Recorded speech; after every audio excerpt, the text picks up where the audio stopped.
Hurricane Melissa left unimaginable damage across the Caribbean. It was the most intense storm to ever make landfall in Jamaica with 185-mile-per-hour winds.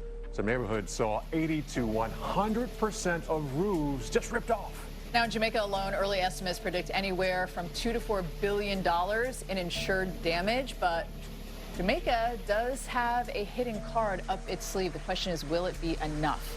It is called a catastrophe bond, and while it won't fund, obviously, the entire island's restoration, the $150 million will certainly help.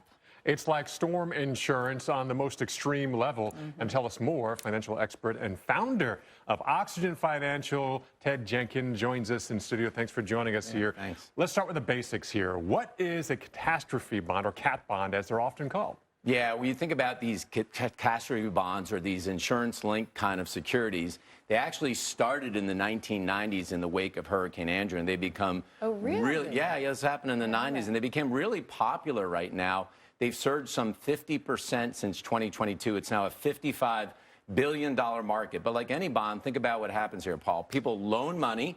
In return, they get a set interest rate. Maybe it's 10%, for example. And the principal covers the insurer's losses for a specified event. In this case, in Jamaica, it could be the Category 5 hurricane, but it could be an earthquake or some other type of storm damage. But it's linked to a specific event. So when did this cat bond come about, and how much was Jamaica paying? How much interest was Jamaica paying on it? Jamaica was really pretty brilliant here, if you look at this in retrospect, because in 2024, the country itself, the government, decided to take out a $150 million bond, and they were paying roughly a 10% interest rate.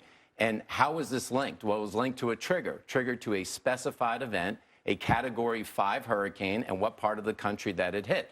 So like a traditional insurance policy, it would cover damages, it would cover the reconstruction of a building. In this case, it was the pressure. Was it above 900 millibars? I sound like a weather person. Really? 900 millibars. It was connected to the pressure of it. That's absolutely true. It's like where it hit in the country, and was it above 900 millibars? And that's will dictate, does Jamaica collect? So I think, Steph, they're going to collect almost all of it, because, not a weather person, but I think almost everywhere in Jamaica, it was at that pressure level. So what happens now? I mean, how do they collect it? They have to file insurance. They have to get an adjuster out, because, you know, normal insurance, like a car crash, it's a pain in the butt sometimes. Right. But it's not insurance, right? Because it's a bond. Not at all. So how does that play out? This is going to probably happen within 30 days. Because remember, when you buy a bond, what you're doing is you're loaning money for a set time to get a set interest rate. But in this case, it's going to be covered all the way. So the bond money was already there. You already loaned the money. Now the triggering event happens, so Jamaica is going to have that money to cover these losses. Who was invested in this bond? Was it everyday people like us buying into this? No, this was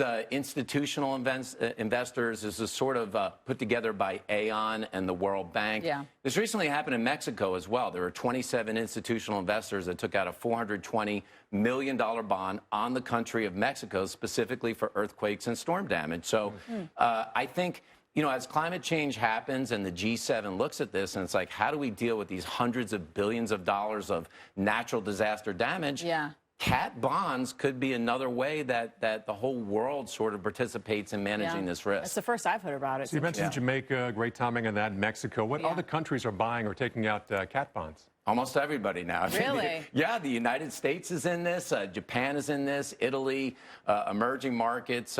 It's just a very interesting time right now, because there are investors that say, I'm willing to loan money if you give me an above-average interest rate, because I'm taking on more risk. But if these events don't happen, I got paid a pretty good amount of money. Okay, so what about those of us that aren't these big institutions? Can individuals get a cat bond to protect their own property? Is it worth it? Is it even possible? Or is this just a big country thing? Well, here's something that nobody knows about, but a lot of people buy investments every day. And in your brokerage account, you can buy a ticker symbol called ILS, and it's a cat bond mutual fund, or a cat bond exchange traded fund, right now to invest in 39 different catastrophic events. And in return for you investing $1,000, you'll get an 11% rate of return. And you don't have to keep it in for 3 or 5 years like some of these? You could keep it in for a year. But the reality is, what's your risk? Right. Well, there's probably not going to be 39 catastrophic events. That's how you would lose all of your money. So I don't recommend just buying Jamaica or some other country. But the reality is you can make a pretty decent rate of return. And it's not correlated to the stock market. It's correlated to the weather. Great information. Ted Jenkins, thanks so much for joining us. Thank you. Yeah, we really appreciate it. Coming up next here on Pattern, we are going to get into our hot topics. And one of them is like extra, extra, extra hot today. Literally.